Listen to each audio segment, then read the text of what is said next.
Kapitan, sa Classic ba yung matataas na win rate mo?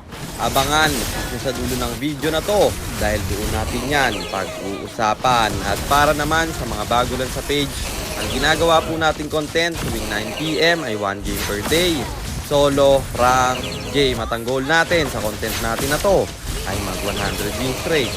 Hi guys, nandito na tayo sa 376 day ng 1 game per day and ang standing natin bago yung game na to ay 316, 59, 316 wins and 59 losses. Sa game na to, last pick tayo at jungle pa ako. Ang pinagpilian ko marksman jungle kasi naban yung Sun at Claude yung maganda sa lineup nila. Kasi mahihirapan yung Yisan Shin tsaka Bruno ko dito sa Joy at sa Parsa nila. So ayon, nandito na tayo sa pan-376 na araw ng isang game kada araw. Digmaan na! Naagaw ng Beleric yung red buff ko dito, pero babawi tayo kasi yung Selena ang ating punterya. Makaka-out pa siya kasi may flicker na dala. Pero dito sa baba, Parsa naman ang ating bibigyan.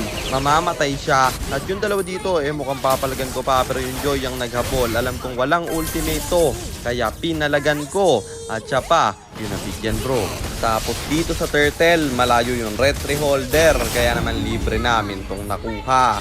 At bakbakan dito sa gitna, kasi yung Selena na naman ang ating punterya, pero may flicker out siya.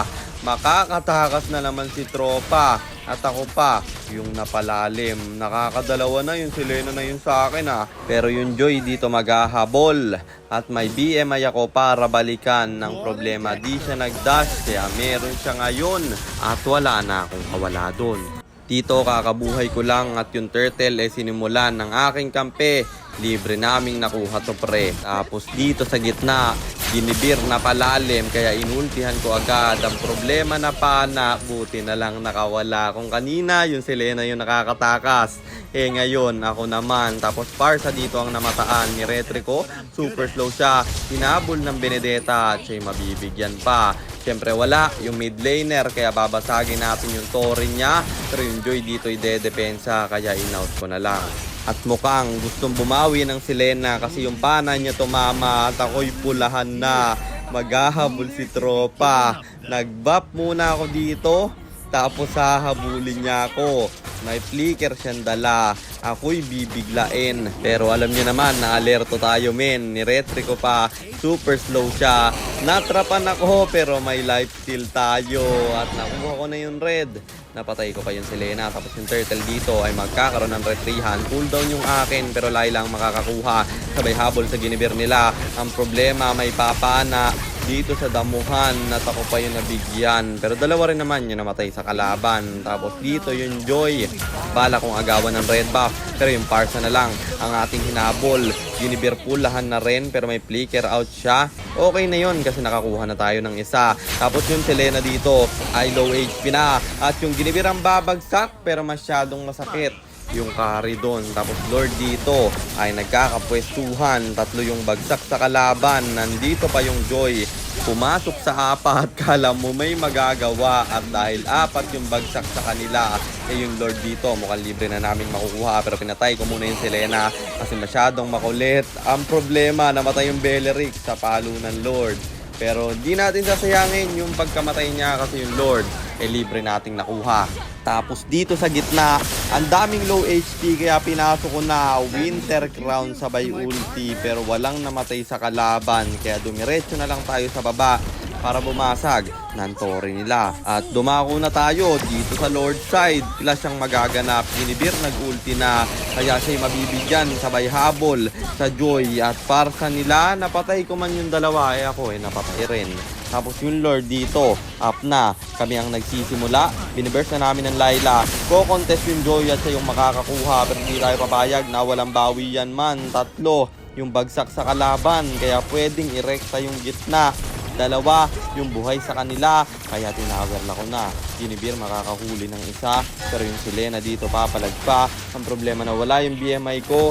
nalabas yung minions kaya hindi pa natapos yung laban na yon. Pero papasok tayo dito. Ang problema, late napindot yung Winter Crown at ako yung nabigyan doon. Pero diretso tayo dito sa Lord at ko-contest na naman yung Joy.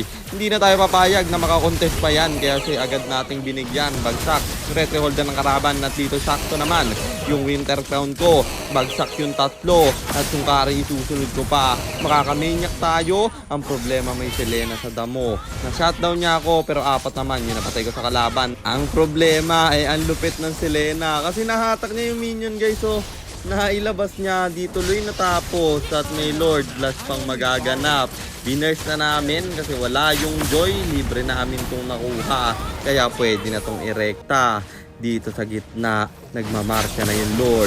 Pinasok ko yung 5 at dito sakto na naman yung pindot ng Winter Crown ko. Bagsak yung Joy nila, pati naginebir. Kaya nag-tower lock na ako at panalo na naman tayo.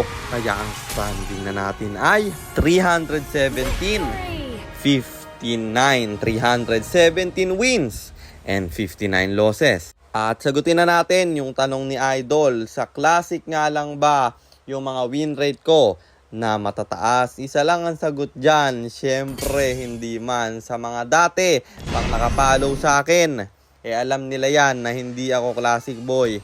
Kung hindi kayo naniniwala, eto yung patunay. Tingnan nyo yung overall matches ko, 22,478 matches. Sa RG, 21,000. Kaya ilan na lang yung natirang matches natin sa Classic? Ayan, 1,200. Isipin mo, 22,000 matches ako at 1,200 matches lang yung Classic.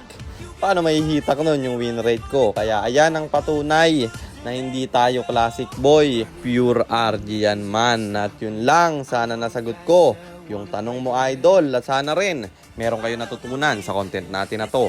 At kung meron man, pakishare lang.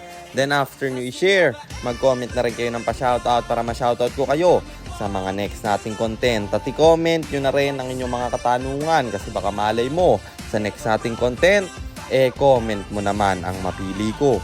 Kung nagustuhan nyo naman yung item at emblem na gamit ko sa game na yon, eto yon: Tough Boots, Demon Hunter Sword, Golden Staff, Winter Crown, Corrosion Sight, Athena Shield, and then Rose Gold Meteor pang buy and sell. Emblem natin Assassin, Talent Israel, Season Hunter, Plus War Cry, at syempre Retribution kasi jungle tayo doon.